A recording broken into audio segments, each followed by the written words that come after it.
to Home, brought to you by RE/MAX Diamond Realty.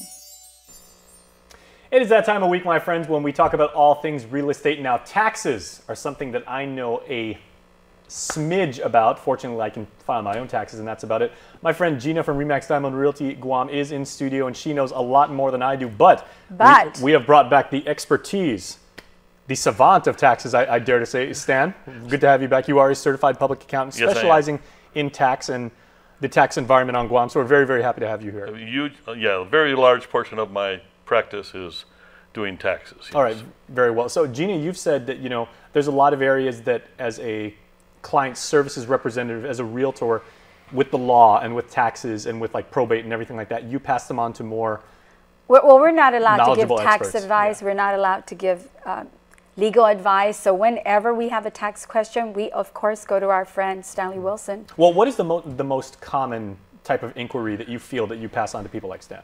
Well, you know, most recently we've had a lot of people either selling their property because of probate situations where they've acquired the property through probate, or they've had returned properties that they're selling, and they're asking, you know, what are the tax consequences? And Stanley's the right person to answer that question. Okay, what would you say, Stan, is the majority, again, of, you know, questions that you wind up fielding of concerned residents that either have specific situations or they're just like me, completely ignorant about, you know, tax policy?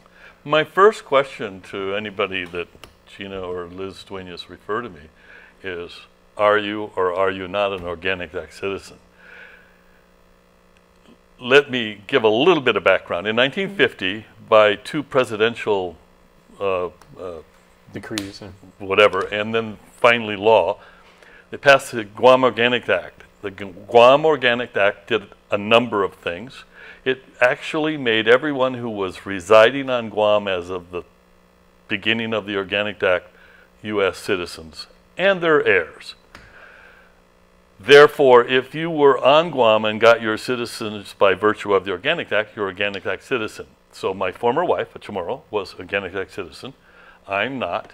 My children are, because they can follow the bloodline. Mm-hmm. The thing about the Organic Act was that it brought in the Internal Revenue Code to Guam, although there's some minor differences. I mean, basically, we pay our income taxes to the government of Guam and not to the Internal Revenue Service.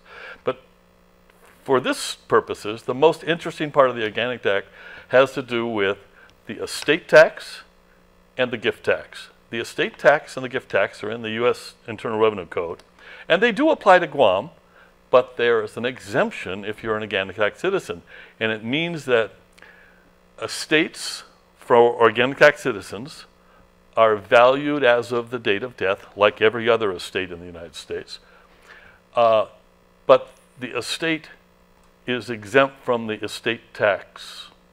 In the U.S. right now, there's you calculate the value of the estate, you compute the tax, and there's an exemption that equals about $5 million, so that a U.S. estate that's under $5 million pays no estate tax, but everything over that does. And the tax is rather draconian. By the time it reaches $5 million, it's around 40% or so. So, which is alarming, 40%. I mean, that's, yeah. And so, while the Organic Act applies the gift tax, the estate tax to Guam, and portions of it apply to Organic Act citizens, the tax does not. So that means that when a person who is an Organic Act citizen dies, their estate is valued as of the date of death, and the beneficiaries, their children generally, receive the assets from the estate at the value as of the date of death, which means property that grandma bought for $1 million, $1,000, and now is worth $1 million of date of death, the beneficiaries of the estate receive the property with a basis or their cost of $1 million.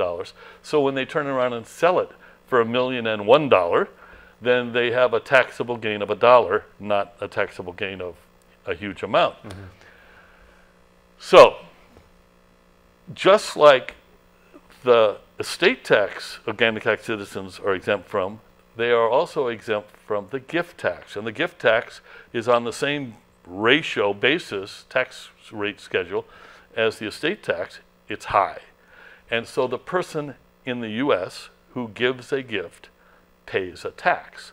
The person receiving the gift gets the gift at the current value. Again, this $1,000, $1 million piece of property. So mom gives her daughter a piece of property that was acquired for $1,000, and on the date of the gift is worth $1 million. The daughter has this $1 million piece of property, and for her basis, when she goes to sell it, it's $1 million. So it's only everything over $1 million when it's sold is taxable. Aha. That is Well- intriguing in the sense that, you know, I mean, you obviously could get hit with like a substantial bill if you don't understand this stuff. And of course you're doing so with, you know, with pure purposes. You know, you want to hand down property, you want to, you know, keep it in the family, and, you know, perhaps give it as a wedding save gift. tax dollars.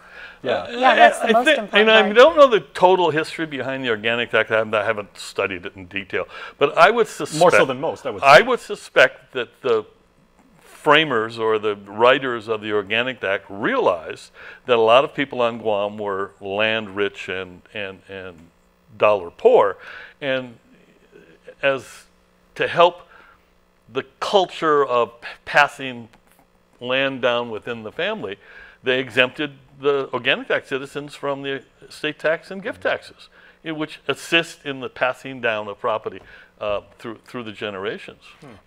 But Stanley, you also mentioned that along with people who became citizens during the Organic Act, naturalized citizens in Guam, do they benefit and we'll as give you well? the last word, Stan, because we got to go, but this is a fascinating topic, so if you could just sum up, please. Sure.